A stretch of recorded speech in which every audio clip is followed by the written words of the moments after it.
You're listening to the We Are Libertarians podcast network. Find all of our shows at wearelibertarians.com.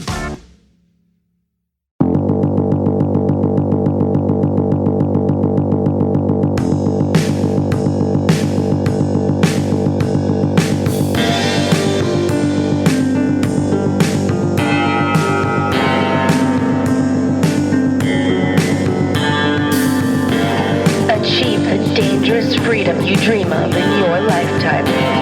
You're listening to On the Run with Remso W. Martinez.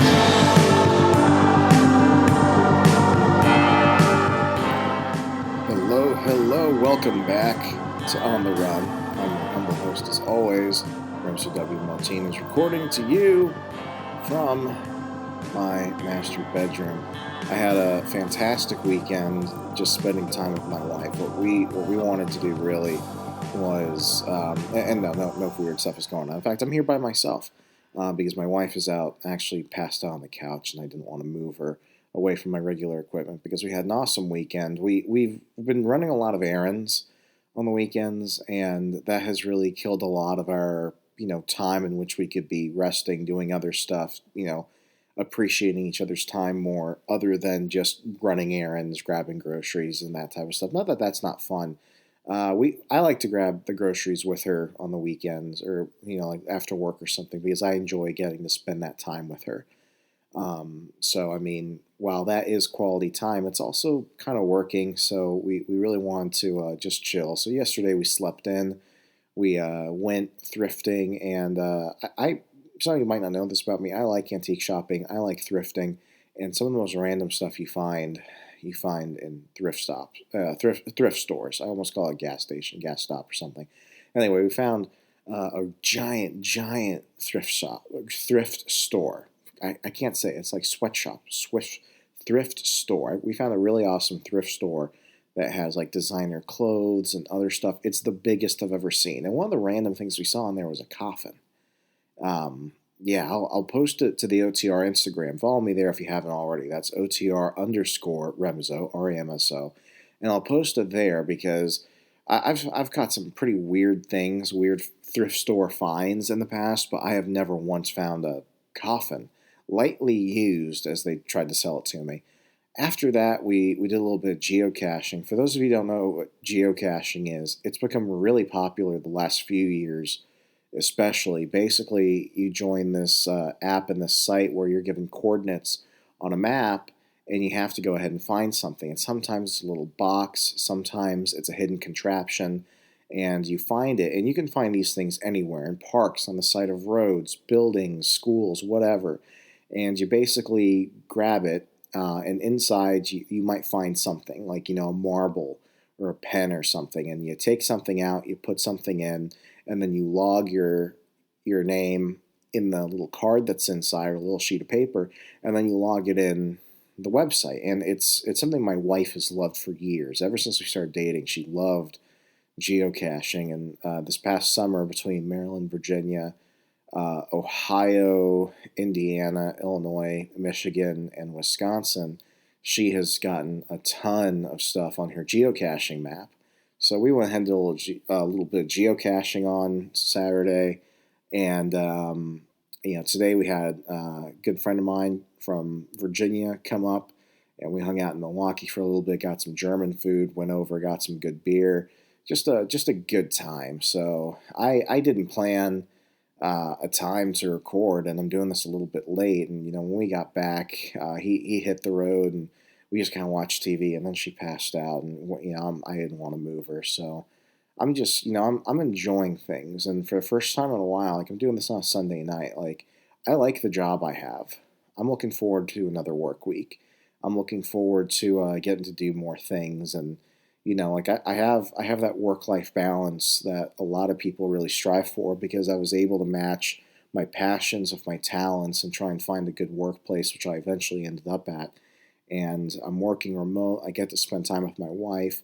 And now, since we've settled into married life here in Wisconsin, what we're trying to do is I'm trying to help her, and she's looking for a remote job as a virtual assistant. There's a giant industry demand for virtual assistants and other stuff as well. She's not she's not completely barring, part-time work in town or something like that. But, like she hasn't worked for a bit, and she worked for her father mostly. And their safety in working for family. She hasn't always had the best boss experiences when she went and worked with people other than her father. And, I get that because I've been like that too. When you go from a bad boss and then you get a real shit boss after that, and then you're like, well, maybe bad boss was the good boss. I've had great bosses and I've had bad bosses. And it seems that in this recession, a lot of people said that the Great Resignation last year was ending, but I'm still seeing it. I'm seeing it despite the recession and everything, because so much is shuffling. The economy is shuffling, the housing market is shuffling, the job market is shuffling. So many things are in constant flux, but people are still realizing that, if you have rare and specialized skills, and if you're in an industry where there is a massive demand for people like you can go and move around, and you can try and hopefully find a better workplace environment and situation that matches more of what you feel comfortable in and gives you hopefully more for what you're bringing of value.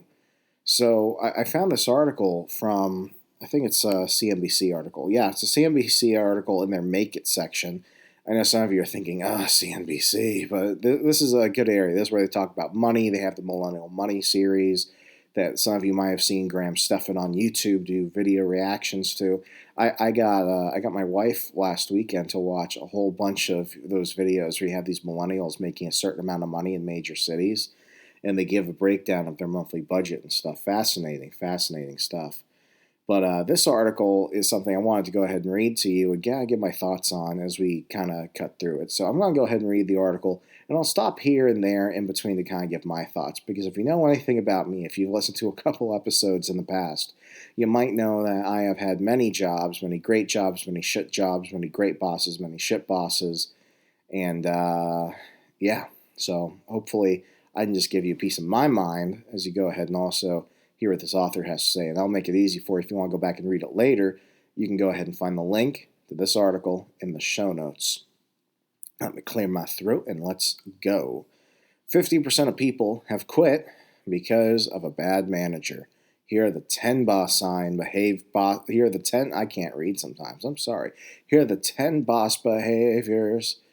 It's almost like the 10 dual commandments from Hamilton. Here are the 10 dual commandments.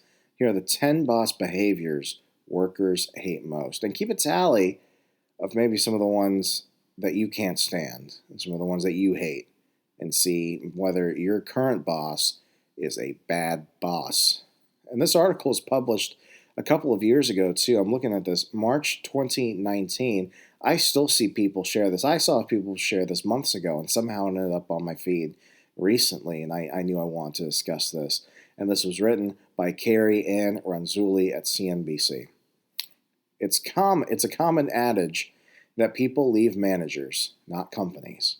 Many employees have found themselves in this situation at some point. The projects are engaging, and your coworkers are great, but your relationship with your boss leaves you longing for 5 p.m. A Gallup study of more than 7,000 U.S. adults found that 50% of people leave a job to get away from their manager in order to improve their overall life at some point in their career.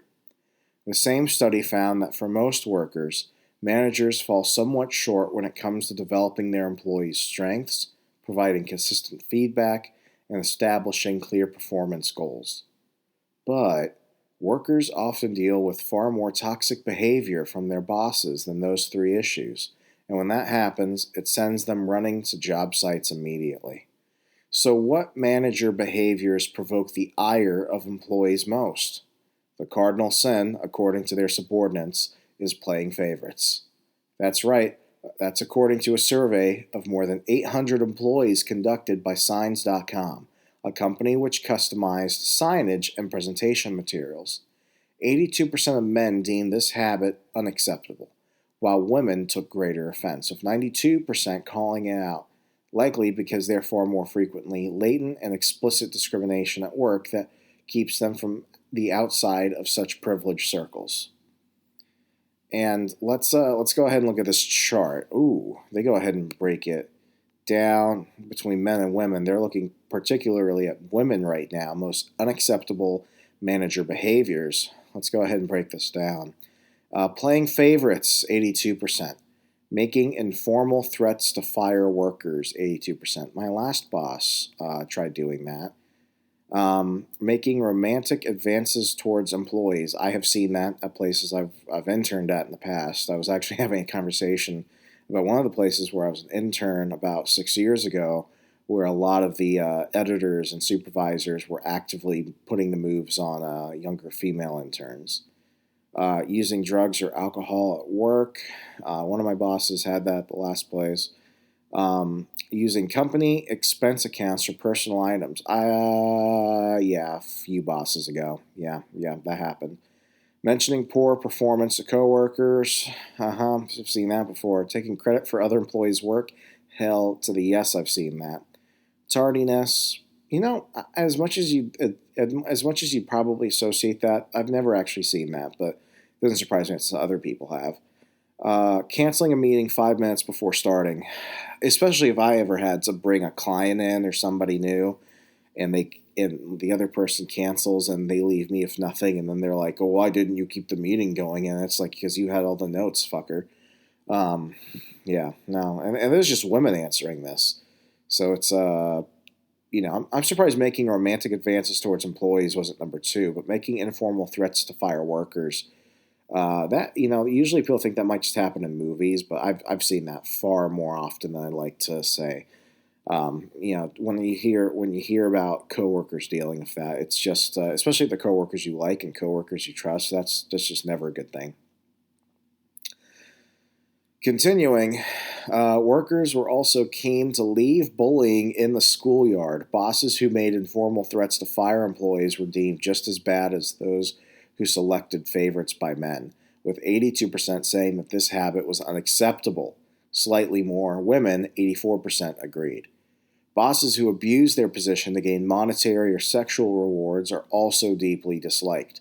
Almost 80% of men, 85% of women disapproved of managers who used company expense accounts to pay for non-work personal expenses. Only 80%? That should just be an outright 100% rule. Who are these 10 to 15% of people that are cool with that? With any of this, none of this should be acceptable. Who are the people saying that these behaviors are acceptable? I just realized that. That means that for the playing favorites card, 18% found it acceptable. 18% found the informal threats acceptable. All the other stuff, yeah, that's a lot. Oh my God, that's horrible.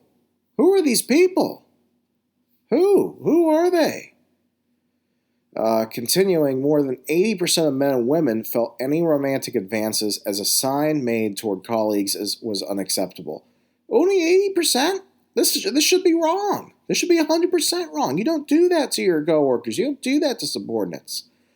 What the fuck? Perhaps a sign that movements like the #MeToo movement are causing all workers to reflect on how workplace power dynamics can influence sexual misconduct. Perhaps a little shocking, though, was that women still rated bosses' romantic advances more acceptable than other behaviors, such as mentioning an employee's poor job performance in front of other coworkers or taking credit for others' work. Maybe it's because the boss is cute or something. Maybe they want the boss to hit on them because maybe they think they can get away with more. Maybe we need to start thinking about why some people find these behaviors acceptable. Are they taking part in it? Are they benefiting from it? I think that should be the big question. Why do they deem it acceptable? Time management was another problem area for managers. Those with packed schedules or who are prone to overrun set meeting times might want to build in some extra wiggle room. 3/4 of men and 81% of women objected to their bosses canceling meetings on short notice. And general tardiness upset 77% of men and 79% of women, maybe because such habits signal that employees' time and input aren't priorities. Hallelujah, yeah, we've all been there.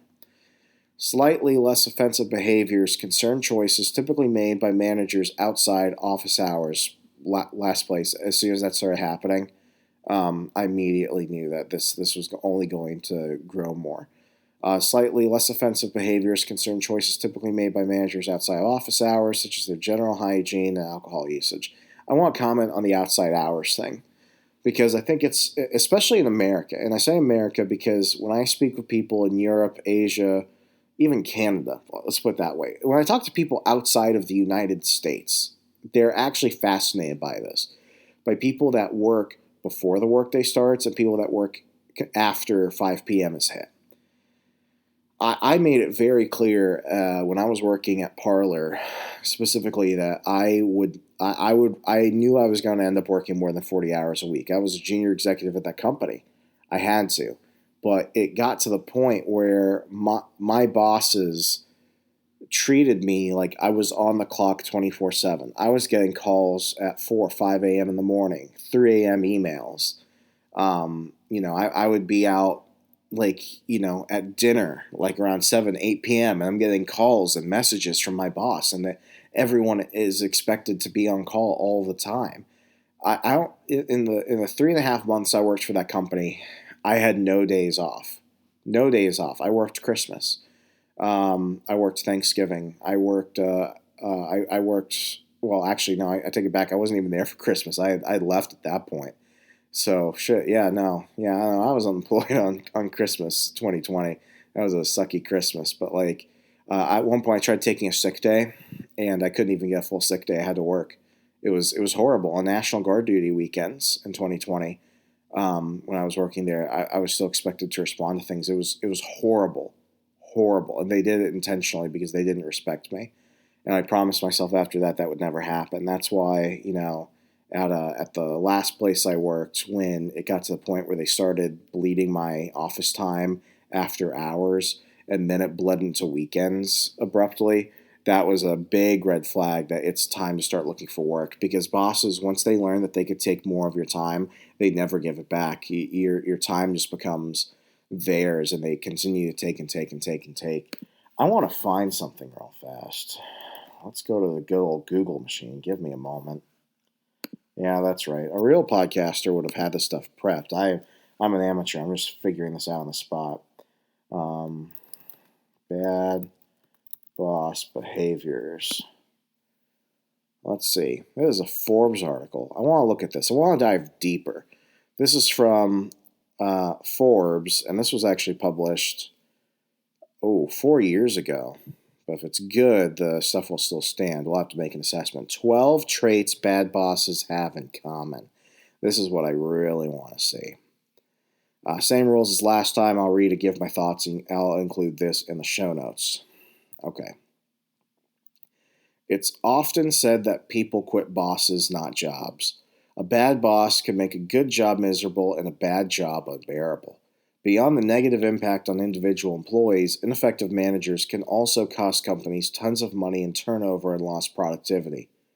While bosses may be bad for different reasons, there are a few traits that many of them have in common. From micromanagement to lack of empathy, here are 12 red flags to watch for in a manager, according to members of the Young Entrepreneur Council.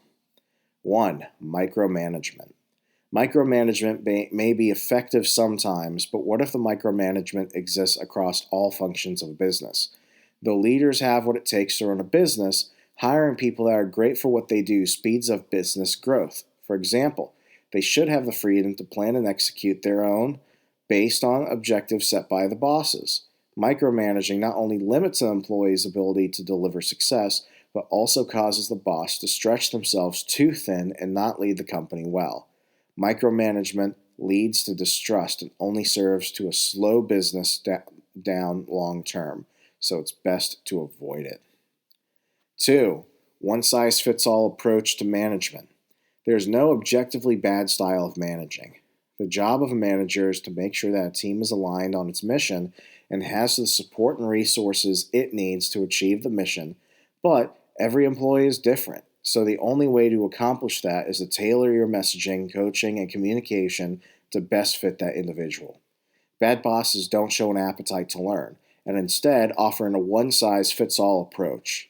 They say "this is my style of being a boss" type of excuse.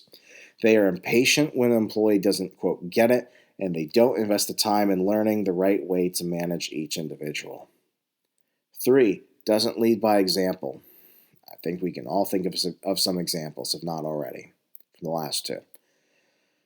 In my experience, the best leaders are those who are in the trenches and execute. The worst have always been those who think they are too good to get their hands dirty and who don't even know how to execute on the company's service or don't understand or use the products. True leaders lead by example. That includes rolling up your sleeves, sitting in with different teams and departments, helping out and executing to fully understand their day-to-day. It's a great way to identify needs, inefficiencies, and strengths. More than anything, employees have great respect for those who lead by example. Lack of empathy. And this is number 4. What inspires a team of employees is working for a leader they feel understands them, listens to them, and directs them accordingly. There are always going to be challenges in the workplace, and the one important thing that leaders can do is empathize with their employees. It is if a frustrated client takes it out on an employee, talk them through it. If an employee makes a mistake, take the time to understand where things went wrong before passing judgment. Having empathy shows employees their leaders care and is invested in their future. Not having the quality will almost ensure high employee turnover and low productivity. 5. Focused on blame rather than solutions and support. I had a boss at Parlor who, let me tell you about the situation. I can't go into certain details because I signed a contract, yada yada. Let me just say this. I had to go ahead, and I was tasked by our president to go ahead and create a big program to support certain influencers. I created and executed the program, and the day it was supposed to launch, the same boss who was in on the meeting, who approved everything and signed off on it, obviously must have had like a giant brain fart or he didn't understand, but long story short, he flipped his shit and halted it mid-execution while people were expecting results. Then boss number 2, who was really acted like the boss number 1 because boss number 1 listened to what boss number 2 said and who just ran the company into the ground. He went ahead, and by the way, he also was at the first meeting where everyone said they were cool with it. He also signed off on the documents approving the plan. He went ahead and immediately was like sloppy execution, poor planning, piss poor work. I mean, he just immediately like started insulting me. And he was like, you just did this on your own and blah, blah, blah. And I'm like, no, you were all at the meeting. You all gave feedback. You all approved the plan. And then when I gave it to you in writing, you all signed off on it. And then they were all silent. And then, all this shit just went through because the truth is they never pay attention.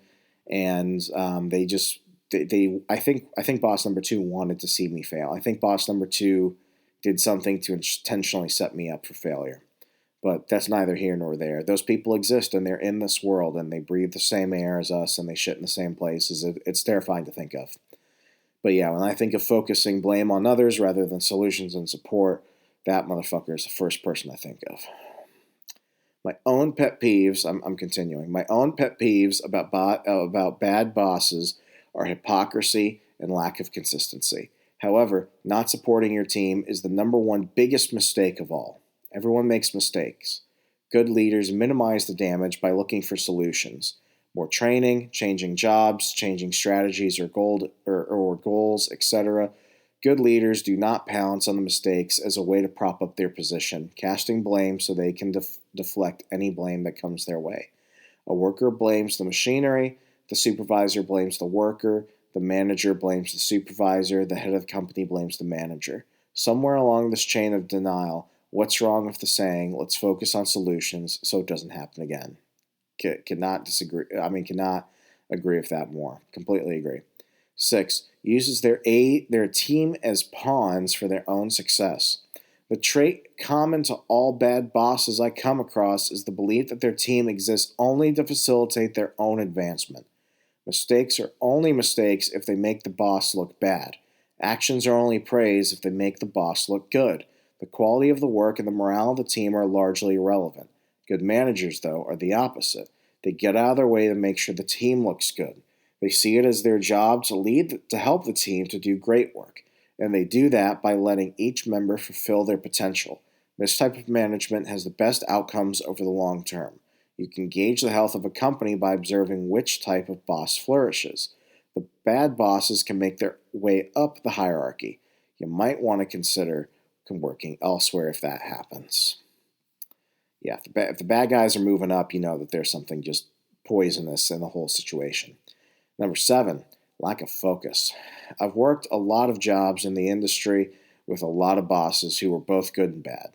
The one thing I've noticed with good bosses is that they had a clear vision of what they wanted to accomplish and planned each day around moving closer to that goal.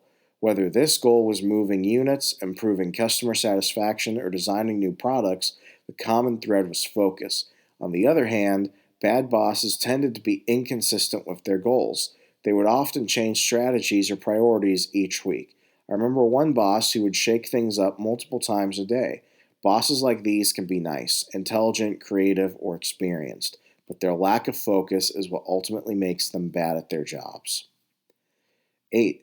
Taking credit for others' work. I had a supervisor at my last place that was like this, and it immediately, I let it slide, and I didn't think it mattered, and I thought, maybe I'm just not understanding something, but no, this bitch was stealing my work. Taking credit for someone else's success is never a good idea, and it gets worse when a boss is the perpetrator. This becomes a big problem because employees usually have little to no way to establish that the ideas in question were theirs in the first place. Even if they can, it will not be looked upon kindly by their bosses. Taking credit for the work of subordinates makes for ineffective leaders because it dampens any motivations employees might have. After all, people want to be recognized and challenged with even tougher goals. Upon realizing that there's no credit for the taking, it is natural for any employee to lose their drive. A boss taking all the limelight is not just unfair to employees, but also detrimental to their careers. Number 9, no respect for employees.